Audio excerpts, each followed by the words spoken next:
Pessoal, vocês sabem o quanto eu sou crítico do judiciário extrapolar os seus limites legais. Sair da sua seara e invadir a seara dos outros. Ou seja, o judiciário não pode criar lei. Quando ele cria lei, por exemplo, autorizando que as pessoas usem drogas, isso aí ele está extrapolando o limite dele. Ou quando o judiciário diz o que o executivo pode ou não fazer, ele está extrapolando o limite dele, como é o caso do Bolsonaro que ia nomear o Ramagem, o judiciário veio e falou que não podia. Está errado. O judiciário tem que atuar quando há latente, ou seja, gritante ilegalidade. Isso sim. Tá? Agora, em questões de conveniência e oportunidade, o judiciário não pode. E ele continua fazendo isso, entrando em embates totalmente políticos. Vamos analisar uma matéria aqui para vocês entenderem onde eu quero chegar. Matéria do Conexão Política: hospitais descumprem decisão de Moraes e não respondem oferta de aborto legal. Deixa eu explicar o contexto para vocês entenderem. O ministro Alexandre de Moraes, depois de uma ação do PSOL, derrubou uma norma do Conselho Federal de Medicina que determinava que, após a 22ª semana, mesmo aquelas mulheres que foram abusadas não poderiam realizar o aborto, né? A sistolia fetal, ou seja, colocar uma agulhinha no coração da criança e matar o bebê depois de 22 semanas, porque segundo o Conselho Federal de Medicina, que é técnico para isso, tem ciência para isso, segundo o Conselho Federal de Medicina, com 22 semanas já há uma vida, ou seja, crianças nascem com 22 semanas e vivem. Ponto. O ministro Alexandre de Moraes não respeitou o entendimento do Conselho Federal de Medicina e suspendeu a regra. Então, para ele, agora, a partir das 22 semanas, pode ser feito a retirada de bebês do útero, no caso de abuso das mulheres. É isso. Ok. O Congresso Nacional tenta aprovar o PL do aborto, ou seja, transformar o que era do Conselho Federal de Medicina agora em lei. E está tendo uma oposição ferrenha contra os deputados de direita em relação a isso. A esquerda se articulou e se uniu contra isso. No mesmo momento, o ministro Alexandre de Moraes mandou uma notificação para hospitais para que esses hospitais digam se eles estão fazendo ou não estão fazendo, porque é para fazer e eles não podem se recusar. E os hospitais simplesmente não responderam. O ministro do Supremo Tribunal Federal, Alexandre de Moraes, intimou 5 hospitais municipais de São Paulo a comprovar o cumprimento da oferta de serviço de aborto legal conforme estabelecido pela lei. Segundo informação da jornalista Mônica Bergamo, da Folha de São Paulo, as instituições desrespeitaram o prazo determinado pelo ministro e não apresentaram qualquer manifestação até o último domingo. Ou seja, os hospitais simplesmente não responderam. A minha pergunta para vocês é, e aí? Desrespeitaram o ministro Supremo Alexandre de Moraes. Vai mandar fechar os hospitais? Duvido. Vai afastar os diretores dos hospitais? O que vai ser feito com esse desrespeito por parte dos hospitais? Tá. A minha opinião é a seguinte: o ministro do Supremo Tribunal Federal está entrando em pautas absolutamente políticas. Absolutamente políticas. O que acontece hoje é que qualquer pauta política é levada ao judiciário e o judiciário decide como se fosse um poder político, e não é. Pelo contrário, constitucionalmente, ele é proibido de atuar politicamente. Essa pauta é uma pauta do legislativo. O legislativo tem que estabelecer as regras. Tá? É simples assim. O executivo tem que implementar essas regras. No caso de haver uma ordem, uma lei determinando que aquilo seja feito assim, e alguém questionar dizendo que aquele hospital não está fazendo conforme a lei diz, aí há uma ilegalidade. Aí é onde o judiciário atua, e não do jeito que é. Então se tornou numa pauta ideológica. De novo, vou dar outro exemplo. Olha só, o Tarcísio de Freitas. Vocês sabem o quanto o trabalho do Tarcísio de Freitas é um trabalho que eu admiro, né? Acho que, para mim, um dos melhores políticos hoje, apesar de ser muito atacado, inclusive, pela própria direita, tá? Para mim, um dos melhores políticos que está tendo na atualidade, né? Olha só, Moraes dá 10 dias para Tarcísio explicar lei de escola cívico-militar. Isso é assunto de judiciário? Cá entre nós. Como tantas pautas chegam na mão do ministro Alexandre de Moraes e tantas determinações? Ele é o presidente da República? Ele é o governador do estado? Vem cá, a pauta cívico-militar, se não uma pauta prevista na lei feita pelo Legislativo, é uma pauta prevista pelo Executivo, que vai criar os melhores mecanismos. Quem vai determinar como a educação será melhor não é o Judiciário, é o governador, é o Executivo. Então, mais uma vez, a gente fica diante de uma decisão fora dos limites do Judiciário. É exatamente isso que eu percebo. Dá uma olhada. O ministro do Supremo Tribunal Federal, Alexandre de Moraes, deu 10 dias para o governador Tarcísio de Freitas e a Assembleia Legislativa de São Paulo se explicarem sobre a lei que criou o programa da Escola Cívico-Militar no Estado. Peraí, eu, governador eleito, eu, deputado estadual eleito, eu tenho que explicar para o Judiciário o porquê eu criei uma lei, eu, governador, sancionei e vou aplicá-la? Peraí, todo mundo vai ficar olhando essa insanidade e não vai entender que isso não é o que prevê a nossa Constituição?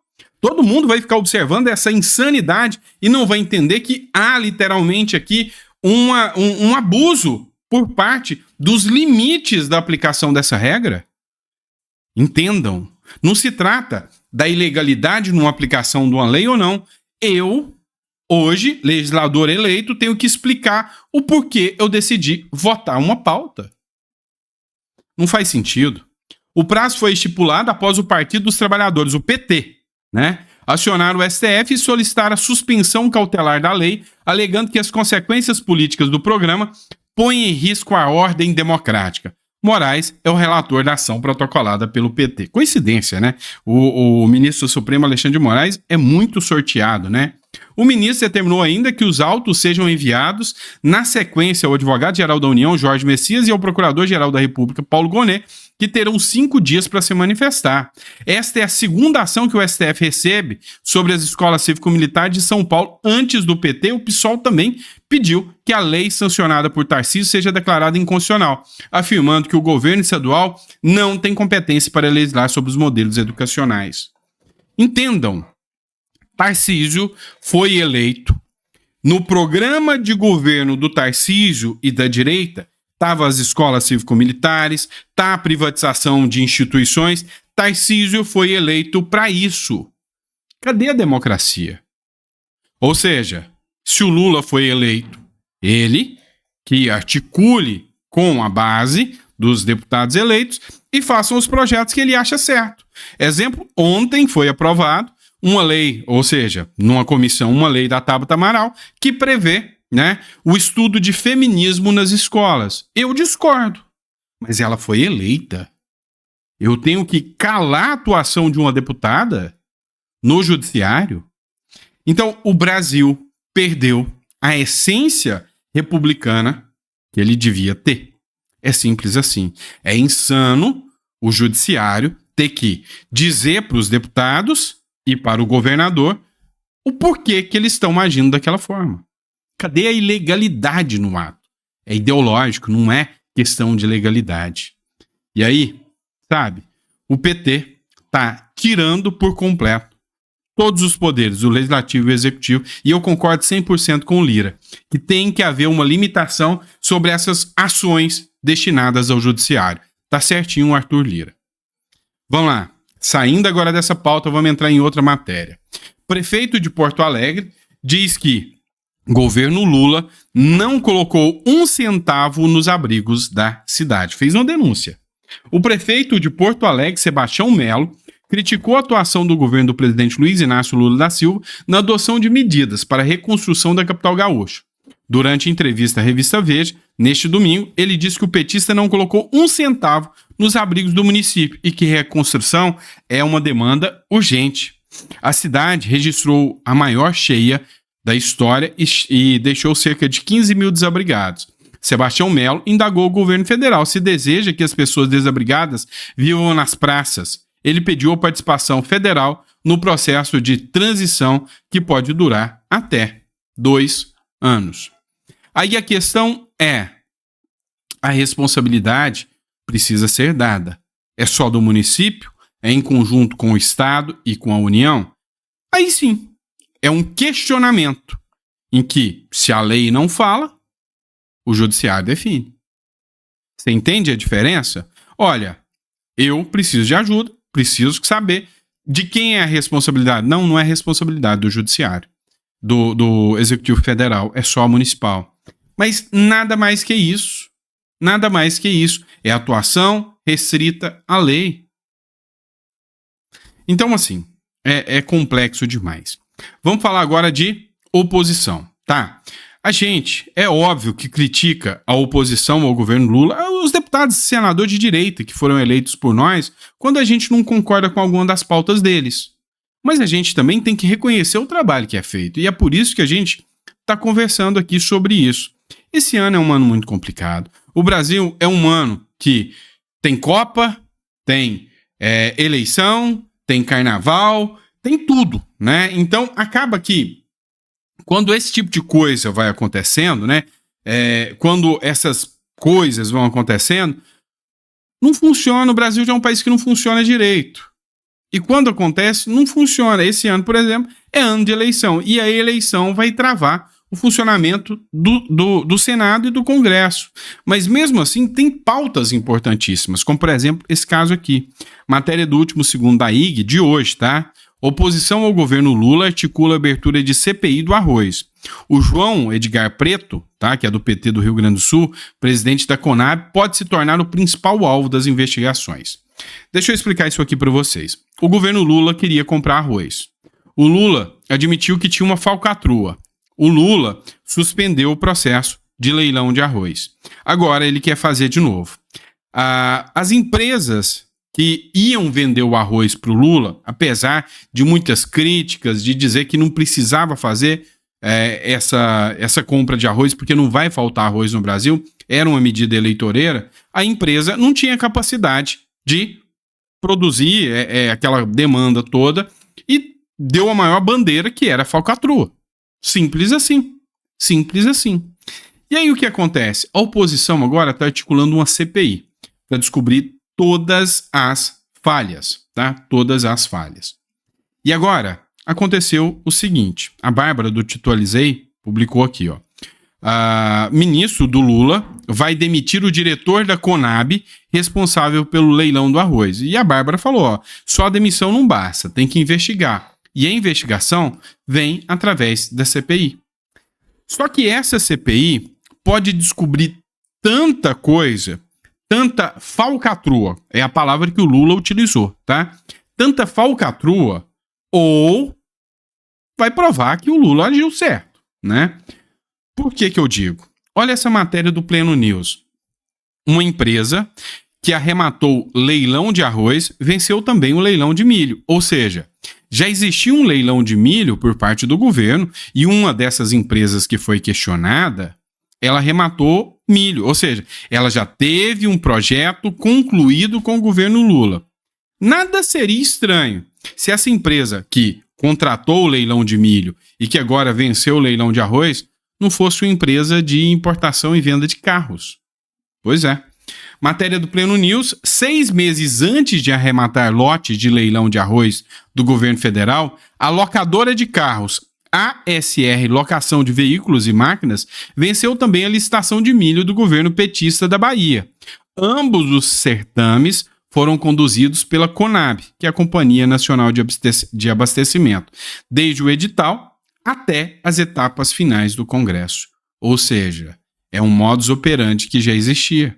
Essa empresa, com a Conab, já tinha feito outra licitação. E agora, diz o Lula que era um erro, que deveria averiguar melhor, mas já aconteceu dentro do governo petista. Entenderam? Então, assim, uma CPI, mas vai jogar muita coisa no ventilador. E o governo Lula está desesperado, exigindo que toda a oposição, ou toda a base do governo, vote contra essa CPI para que não consiga. Mas já tem mais de 150 assinaturas e acredito que vão chegar às assinaturas necessárias. Vamos lá. Outra questão. Outra CPI. Oposição pede CPI para investigar gabinete do ódio, né, de Lula, que atua nas redes sociais. Parlamentares da oposição estão articulando para pedir a investigação de uma suposta estrutura montada no governo Luiz Inácio Lula da Silva para influenciar o debate nas redes sociais a favor da gestão petista. Entre as ações estão a coleta de assinaturas para uma CPI, uma representação ao Tribunal de Contas da União e um pedido para que o ministro Alexandre de Moraes do Supremo Tribunal Federal inclua os envolvidos no inquérito das milícias digitais. Ou seja, é para pegar os influenciadores de esquerda e colocarem ele também dentro do inquérito das milícias digitais do Alexandre de Moraes, abrir uma CPI para saber se há uma articulação da SECOM, Secretaria de Comunicação do Lula, em relação a essas milícias digitais. E aí é interessante saber, porque o Felipe Barros, ele fez um comentário aqui sobre a atuação, né, desse pessoal aí que atua nas redes sociais. Olha só, bastou votarmos a urgência do PL dos bebês, que é o PL 1904, para a milícia digital do PT entrar em campo atacando o Arthur Lira e a própria Câmara dos Deputados, ou seja, fazendo ataque às instituições. Ao atear fogo em um boneco com o rosto do presidente da Câmara, a quadrilha virtual do PT assina mais uma vez seu atestado de ódio à democracia. Vou oficiar o fato no inquérito das milícias digitais. Também cobre educadamente seu deputado para assinar a CPI das milícias digitais do PT. Tá? Ou seja, a oposição está articulando, está pressionando para que aconteça uma CPI das milícias digitais. E aí a gente falou também do PL dos bebês, PL do aborto, ou PL que trata aí após as 22 semanas, impedir que possa haver a retirada de bebês, né, do útero das mães. É interessante, porque o Nicolas Ferreira fez uma excelente jogada. Articularam e a esquerda começou com o discurso de que, olha, a direita é a favor dos abusadores, porque eles vão condenar a mulher que faz o aborto a uma pena maior do que quem abusou da mulher. E aí o Nicolas falou, não seja por isso, vamos colocar um projeto de lei. Nicolas Ferreira articula por urgência em projeto de lei que prevê castração a estuprador, entenda a proposta. Em meio à perda de força do projeto 1904, conhecido como PL do aborto, o deputado federal Nicolas Ferreira articula a urgência de votação na Câmara da proposta 4233, que ainda é de 2020, tá, pessoal? De autoria do deputado federal Eduardo Bolsonaro, que prevê a progressão de pena ao estuprador, a castração química. 100% apoiado. E agora, vai escancarar a hipocrisia. Afinal, é para proteger as mulheres dos abusos? Será que a esquerda vai dar apoio a esse PL que prevê a castração do abusador? Tem outra ação também. Vamos lá, matéria da Gazeta do Povo. Oposição recorre por nova análise da rachadinha de Janones no plenário da Câmara dos Deputados. A oposição na Câmara protocolou um recurso para submeter ao plenário uma decisão do Conselho de Ética da Casa, que arquivou um processo disciplinar contra André Janones, que é do Avante, envolvendo alegações de um esquema de rachadinha. Pessoal, aconteceu o seguinte. Você deve lembrar que o Boulos foi o relator de um processo que pedia a cassação do André Janones lá no Conselho de Ética da Câmara dos Deputados. Lembra disso? Pois é. O Boulos criou uma jogada jurídica ali, ou política mesmo, nem foi jurídica, dizendo, olha, o Janones pode até ter feito isso, mas, sabe, ele nem era deputado ainda, ele não estava exercendo a função de deputado, então não vamos caçar ele não, e o Boulos articulou, todo mundo do PT votou e o Janones não foi cassado.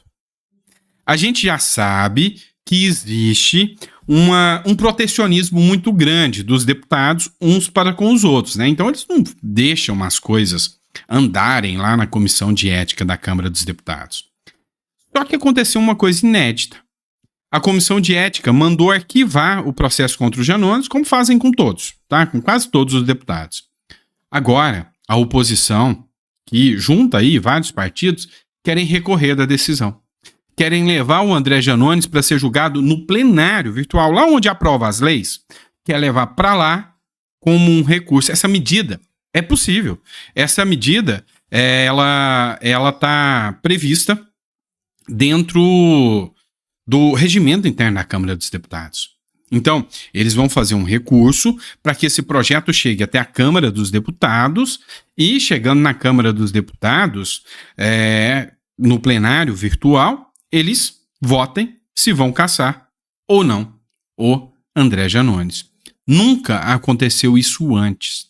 É óbvio que tem um monte de deputado morrendo de medo disso abrir precedente.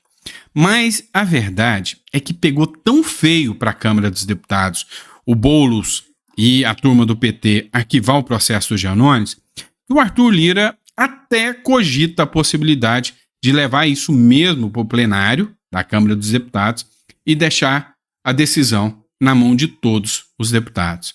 E aí é a questão, saber se o André Janones é tão querido ou se as pessoas vão querer colocar sua cara a tapa para limpar a barra do André Janones. O que você acha? Vão deixar o Janones ir pro buraco sozinho ou vão socorrer ele? Coloca no comentário que eu quero saber. Fechado? Grande abraço, pessoal. Fiquem com Deus e eu vejo vocês no próximo editorial.